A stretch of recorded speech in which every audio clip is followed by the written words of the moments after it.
እኔ ጎላ ሚካኤል የሚባል ቤተክርስቲያን ነው ማገለግለው።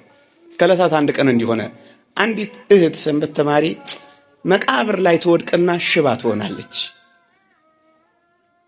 14 ቀን እየተጠመቀች 2 ሱባኤ ጸሎት ተይዞላት በ14ኛው ቀን እንዲሆነላችሁ ተጠምቃ ስትወጣ በሰሜን በወንዶች አንቀጽ ሁላችንም ለምዶብን በየበሩ እንሳለም የለ እሷንም ተሸክመዋት ልትሳለም ዞር ስትል እንደሸክም ብርሃናዊ እጅ ታያለች። እኔ ማገለግልበት ቦታ እያስቀደስን ማለት ነው።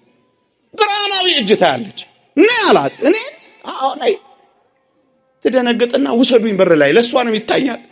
ልክ በሩ ላይ እንደሄደች ያናገራታል። ዲያቆኑ ዕጣን ያመጣልሻል እግርሽን አብሽው ትድኛለሽ ብሏት ይሄዳል። እኛ እያስቀደስን ነው። እግዚኦ ታያለ። ዲያቆኑ ይሄድና ንፍቅ ዲያቆኑ በየዕጣን አንኳሮች ከሙዳይ ውስጥ ይሰጣታል። እግሯን አበሰችው። አፍታም አልቆየች እግሯ ተፈታ። እኛ እግዚኦታ ስንል እናቷና እሷ እልልታ ያሰሙ ነበር። ቅመሱት በሏቸው። ቅመሱትና ቼክ አድርጉት።